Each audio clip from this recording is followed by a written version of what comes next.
Hey everyone, it's Rebecca. So it's been about a week since my last update and we just had a huge rain, and I wanted to show you guys just how crazy the garden's going. I'm really excited about it.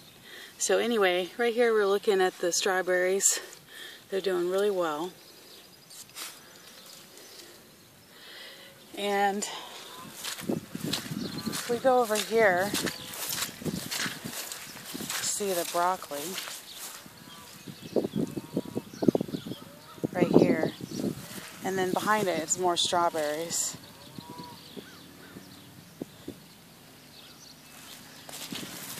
Right here is a borage plant that I put in the ground. I actually lost a lot of the roots when I was transplanting it, so I'm surprised it's still alive. It looks like it'll make it.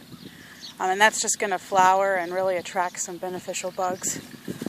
So my cucumbers are coming up. There's 1, 2, 3, and 4. And I'm not the biggest fan of cucumbers, so 4 is plenty. And I really don't know how to pickle. So this is a cherry tomato, a sweet pea cherry tomato. It's also supposed to be closer to the original tomato variety, like the original plant that our cultivated varieties come from. So I'm excited about that. And here's my brandywine and black creme tomatoes. They're doing really good. So the corn is doing excellent. I need to get in and mulch it with straw. I haven't done that yet. So 3 little row sections of corn, and then the Thai chili pepper that I started in February. Oops, where is it? Sorry, my camera skills are not that great. Okay, right here, it's actually starting to flower. So the little buds are coming up. So I'm going to have some Thai chili peppers soon. I'm really excited about that. Some super spicy stir fries. So there's Moose. He's smelling things. Say hi. Yeah. So my other peppers are doing good. They're just pretty tiny. Started those in mid-April. And to be honest, I really wish I would have started them earlier. So a few strawberries that I, of course, threw in all over the garden because I had extras. And then my ancho chilies and jalapenos, doing really good. And my orange king peppers. And then down here are my teeny tiny California Wonder bell peppers. So yeah, very, very tiny. Then here is the moose again, and the rhubarb plants intermixed with the kale plants. And they're doing really good. The kale's growing really slow here, so it kind of makes me wonder if it is kale, because over here with the asparagus, you see the asparagus plants, this is between all the weeds, but that's asparagus plants. This is for sure kale, and it's just been completely eaten. So there's not much left. And since I was not so sure I was going to keep the kale in here anyway, because if it grows to its full size, it'll probably hurt the asparagus. I'm not really sure that I'm going to do anything about the bugs eating it. But the bugs definitely aren't touching the asparagus, I noticed. So it makes me wonder if this here is not a broccoli instead of asparagus. Instead of kale. So I try my best to label my plants, but you know. The rutabaga right here is doing well.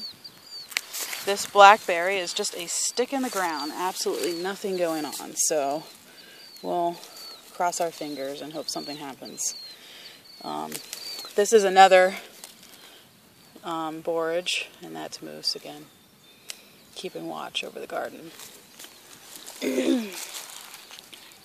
The other blackberries are doing good. That's the one that actually survived the winter. So he's the trooper. The other one I planted did not survive. And this one's just gone nuts since I planted it about 3 weeks ago. So here's my strawberries. And some flowers. That's really exciting. This teeny tiny blackberry, but I just planted that in my last update. It was just a stick in the ground, so there's some flowers on that. Here's the one from last year.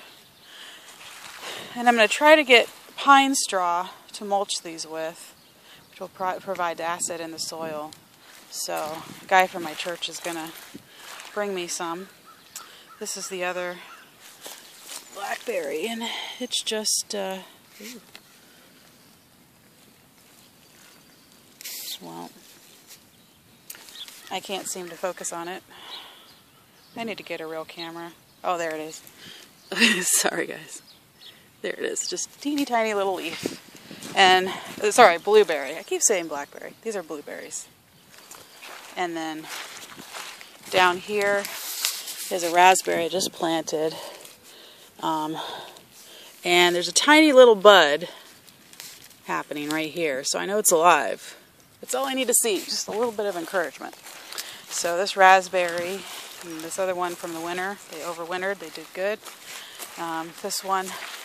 And then this one is a giant stick. It wasn't doing anything. But then this little growth down here behind it, you'll see, came up. So that's really encouraging. There's also this growth here, so behind it. So I believe that's part of the raspberry plant, I'm hoping. And then some okra, doing pretty well. So I have my beets here, little beet plants, all the way down this row. And then my carrot and parsnip row, I can't even tell if anything's coming up. So I have some more carrot seeds. I'm going to reseed. I don't really want to reseed over the parsnips, but I just cannot tell what's the difference between a weed and a parsnip, or if anything came up. So I might just reseed the whole thing with carrots. I have a whole bunch of carrot seeds. So these are the onions. They're doing pretty good. Along here too. Onions coming up.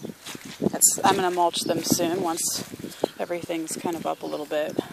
And then what's really exciting along here are the potatoes. And we're going to have so many potatoes, it's going to be crazy. But yeah, you can see they're just coming up. This is the real big reason I wanted to do an update today. Look at all these potatoes. I mean, they just did nuts. I literally was here yesterday counting how many came up. Out of the 61 I planted, only 5 had not produced something. And I'm looking today and some of them have come up. But they literally grew like an inch or two just in one day. Because I was out here yesterday looking at them. It's pretty awesome to see the growth. So here we have the cabbage and then the celery down there. I took a little piece of celery and tried to chop it up to put it in potato salad, and it was nasty. So we'll have to see. Maybe it just wasn't ripe yet. I have no idea. So I'm hoping it's edible. That is my lone bok choy. These bok choy varieties just keep going to seed, going to flower, which makes the actual bok choy plant not taste good. So it was a complete fail. This is the only one. There's actually only 3 left in my whole garden out of tons that I had originally planted. But they just weren't producing any leaves and just producing flowers. So I'll have to research more next year. But I'm planting so many different plant varieties that, it's going to take a while to really get the knowledge to grow them properly. So I wanted to show you here a method I'm using. So as you know, this is no-till garden. And one of the weed suppression techniques is using newspaper topped with straw. And so what I originally did, I was following the advice of oldworldgardens.com, and I really love their website. But they just said to kill the ground with black plastic, kill the grass with black plastic, which is what I did. But as you can see, weeds eventually do come up. So it's not really, and granted, we ran out of straw when we were doing this, so there was supposed to be a lot of straw to prevent the weeds, and we used a lot of that to make the mounds because we were running low. So there's not enough straw here, as you can tell. It's pretty much been utilized for the mounds. But I went back through here with newspaper and straw, and there's just nothing can get through that. So the difference between using newspaper and not using newspaper is pretty drastic. So, you know, it takes an effort at the front end to put the newspaper and straw down. Plus, I've discovered that I'm allergic to straw. And for every time I touch straw, my eyes are bloodshot for like 3 days. But it's the method that I have, and, you know, I'm stuck with it. So I'll just get some good allergy eye drops and soldier through. But you can just tell the difference. So I've just done this one row so far. But my walking rows are all going to be like this, and hopefully very few weeds. Plus, I'm going to mulch, you know, now that plants are coming up, I'm going to mulch everything really thickly with straw.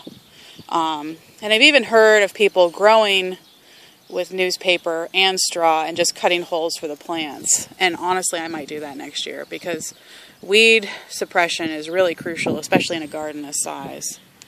You know, I could just be spending all my time out here weeding, which is something I have no desire to do. So next year I might go even more crazy with the newspaper. So I think that about covers it. You can see here my various beans are doing really well.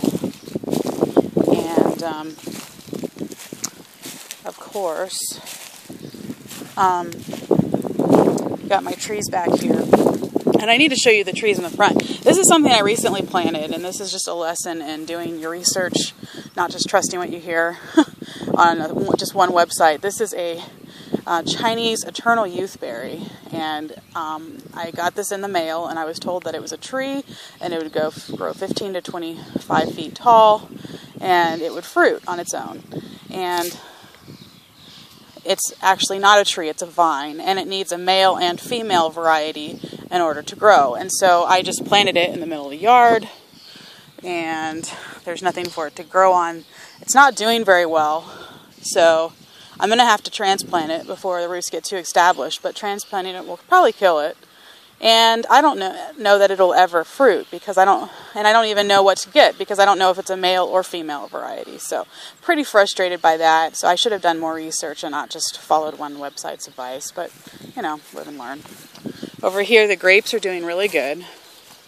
They have these full-blown leaves on them now. So I think they're going to go nuts this year, which is awesome. There's all the weeds along our fence.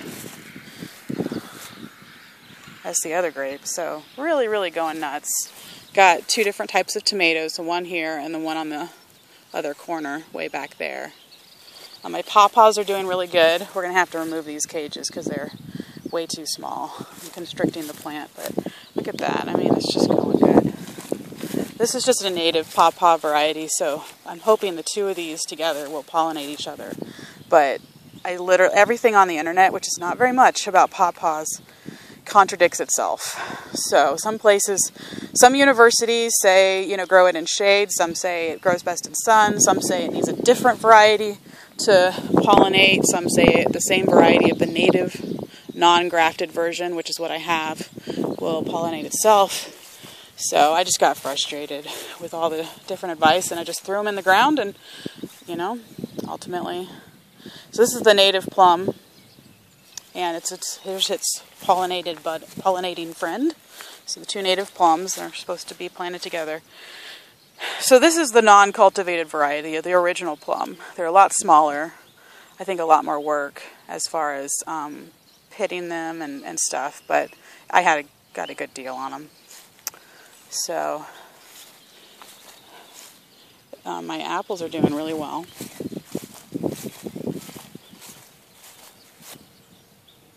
So anyway, this is the garden update. It was a little bit longer than I had anticipated, but things are just going really good. So I'll do an update shortly of the trees in the front yard. Okay guys, until next time.